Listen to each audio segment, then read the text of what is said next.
आज एक वक्त में हुकूमत और इलेक्शन कमीशन ने मिलकर एक ऐसा ड्रामा खेला कि जिसके मुताल्लिक कोई तसव्वुर भी नहीं कर सकता। लेकिन उसके जवाब में सुप्रीम कोर्ट से एक ऐसा छक्का आया, उस छक्के के बाद इलेक्शन कमीशन भी आउट और महसूस नशिस्तें तहरीक इंसाफ की। मैं आपको बरीक खबर और अंदर की खबर दे रहा हूं।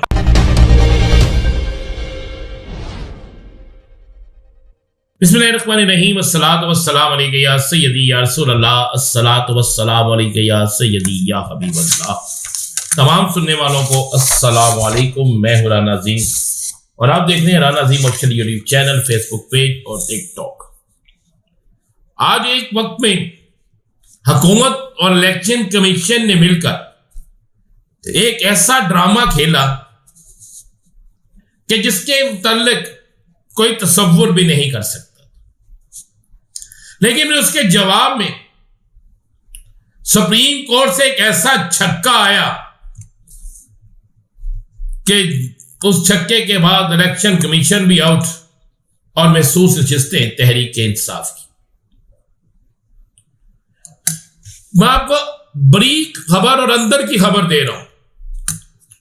गुज़िश्ता रात जब मौलाना फजलुर रहमान की तरफ से वाज़े तौर पर सख्त तरीन मौक़िफ़ सामने आया था, जिसके बाद हुकूमती टीम 3 दफा मौलाना फजलुर रहमान को मिली, उसके तमाम मुतालबात मान लिए गए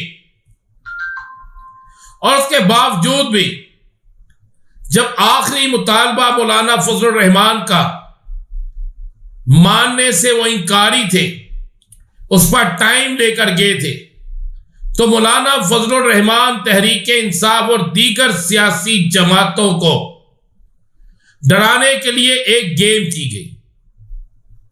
वो गेम ये की गई कि महसूस नशिस्तों के हवाले से इलेक्शन कमीशन के जराए से यह खबर चलवाई गई कि महसूस नशिस्तें जो हैं वो तरमीम के बाद हुकूमती जमातों को दी जाएंगी, यानी सुप्रीम कोर्ट के फैसले पर अमल दरामद नहीं किया जाएगा। यह खबर चलवाने का असल मकसद क्या था कि मौलाना आप नहीं मानते या कोई और नहीं मानता तो हम ये महसूस नशिस्तें ले लेंगे, तरमीम कर लेंगे, तरमीम पास करवा लेंगे। लेकिन उन्हें इल्म नहीं कि इस तरह तरमीम पार्लियामेंट से पास हो सकती है, सेनेट से नहीं। जिसके बाद सुप्रीम कोर्ट के 8 जजेस की तरफ से एक और वजाहती नोटिस आता है, एक वजाहत जारी की जाती है, जिसमें वाज़े तौर पर कहा जाता है कि आइन के आर्टिकल 189 के तहत सुप्रीम कोर्ट के फैसले पर अमल लाजमी है और इलेक्शन कमीशन इस पर फौरी अमल करे।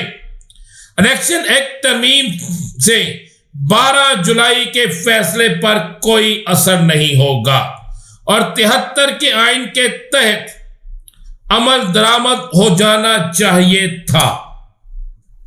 इलेक्शन कमीशन का फैसला आप देख रहे हैं, उसका सुप्रीम कोर्ट का 8 जजेस फिर यह फैसला करते। याद करें, मैंने अपने पहले व्लॉग में कहा था कि सुप्रीम कोर्ट में बड़ी बैठक हो रही है। मैंने कहा था कि सुप्रीम कोर्ट बड़े सरप्राइज देगी इस हुकूमत को। मैंने कहा था कि बड़े बड़े सुप्रीम कोर्ट से अहम तरीन फैसले आने जा रहे हैं।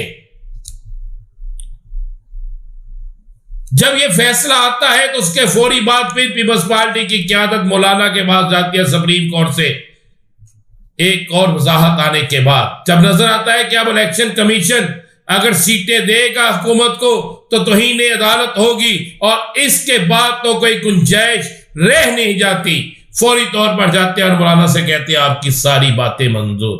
जिसके बाद आईनी एक जो कमेटी बनाई हुई है, इन्होंने कमेटी बनाई किसी और काम के लिए थी, उस कमेटी से मसवदे की मंजूरी ले ली जाती है, जिस मंजूरी में यह चीज शामिल की जाती है कि 3 जजेस का पैनल बनेगा, उन 3 में से एक को मुंतखब किया जाएगा। दूसरा उसमें होता है कि आईनी बेंच बनेगा, आईनी अदालत है, यानी काजी फाइज ईसा तो गए, उनके साथ तो इन्होंने हाथ कर दिया। मियां नवाज शरीफ की एक ख्वाहिश तो दम तोड़ गई, अब दूसरी ख्वाहिश है कि मंसूर अली शाह साहब चीफ जस्टिस ना बने। देखें उस पर क्या फैसला होता है। उस पर भी एक बहुत बड़ा महाज खुलना है, और ऐसा महाज खुलना है कि जिसने जो इनसे संभाला नहीं जा। अब आज मैं आपको ये ब्रेकिंग न्यूज दे रहा हूं। एक तो सुप्रीम कोर्ट का छक्का है, और सुप्रीम कोर्ट ने आज एक ऐसा छक्का मारा है जिसके बाद महसूस नशिस्तें तहरीक इंसाफ की है। अब तहरीक इंसाफ की अगर नशिस्तें रोकी जाती है तो किसी सूरत में भी तहरीक इंसाफ इसे कबूल तो नहीं करेगी, लेकिन सुप्रीम कोर्ट भी कबूल नहीं करेगी, और तो अगले 3 से 4 दिनों के अंदर अंदर इलेक्शन कमीशन पर तौहीन अदालत लग जाएगी अगर वो इस पर अमल नहीं करता। आईनी मसवदा जिसे मंजूर किया गया है, जिस पर बिलावल भुट्टो जरदारी साहब कह रहे हैं हम अपनी सियासी ताकत के जोर पर इसे मंजूर करवाएंगे, जिस पर वो बिल्कुल वाज़े तौर पर वो कह रहे हैं कि हमने मौलाना को मना लिया। मौलाना और तहरीक इंसाफ की लंबी चौड़ी मीटिंग, खबर आपको दे रहा हूं कि कप्तान ने वाज़े तौर पर यह कह दिया है, पहले दिन यह कह दिया था, अब कप्तान की मशावरत के बगैर तहरीक इंसाफ फैसला नहीं कर सकती। आज की भी मीटिंग में आमर डोगर साहब मौजूद थे उस कमेटी की मीटिंग में, और 2 घंटे का टाइम लेकर गए।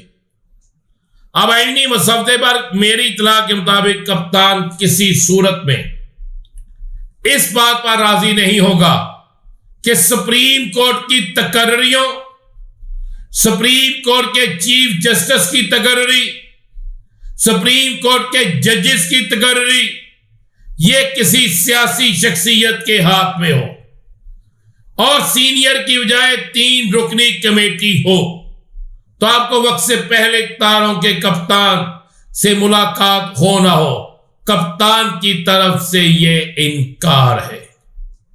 और इसको मंजूर भी यह करवा ले तो उसके बावजूद भी एक बड़ी तहरीक चलती नजर आ रही है।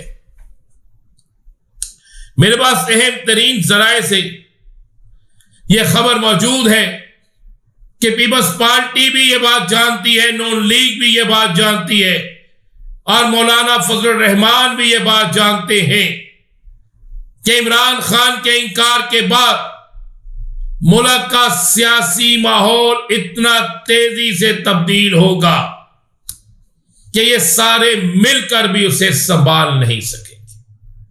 मजीद डेवलपमेंट क्या हो रही है, अब इस मुसवदे ने जिस तरह पेश होना है, किसका ज़मीर बिकना है, किसने कहां खड़े होना है, ये सारी चीजें सामने आएंगी और आपको फिर ब्रेकिंग न्यूज देंगे। इजाजत दीजिए, अल्लाह हाफ़िज़।